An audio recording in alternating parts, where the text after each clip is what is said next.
So hello guys, good morning. So welcome back to my YouTube channel. This is Autoboyson. Magre-repair tayo nitong pintuan, rear door ng Nissan Sirena. So ayan, Nissan Sirena to. Sa back door niya nabulok. So ito, kinain ng kalawang, nabulok yung striker plate niya. So ang dahilan nito dahil sa carpet.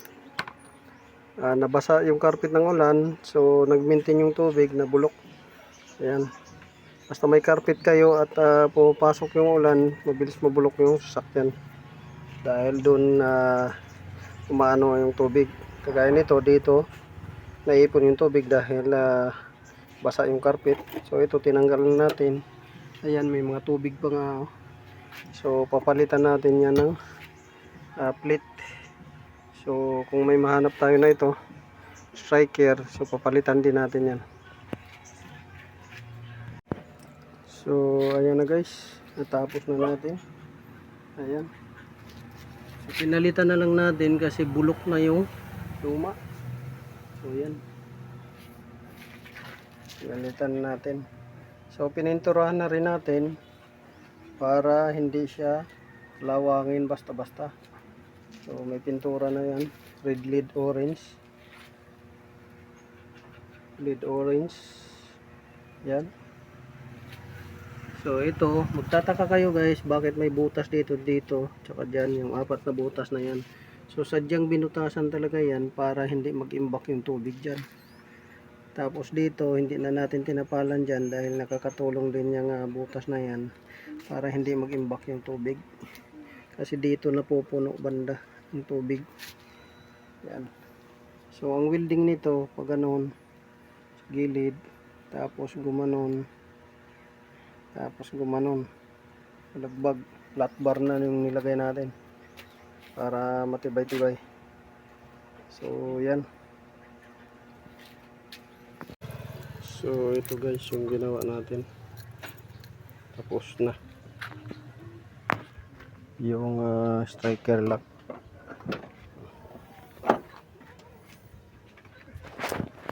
Ayan.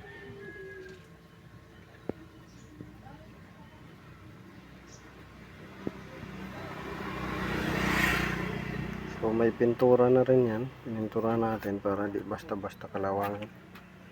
Ayan. So pinintura na natin.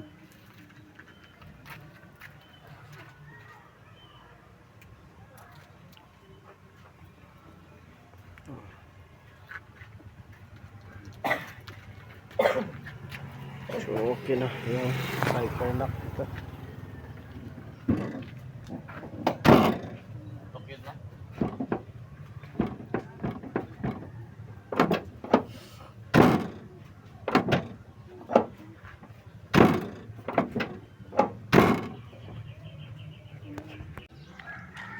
So dito din kabitan natin yung bagong horn. Yan yung bagong horn nya, diyan nakalagay para di mabasa pag nagkarwas or umuulan. Dati dito sa front, sa grill diyan, kaso nababasa pag umuulan at saka karwas, diyan nakalagay. So nirelocate natin, dito na siya. Yan yung relay. So pandaran natin kung gaano kalakas.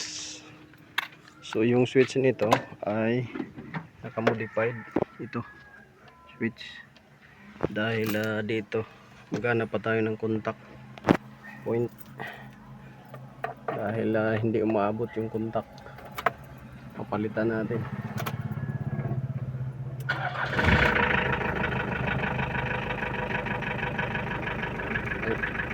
Check natin kung malakas.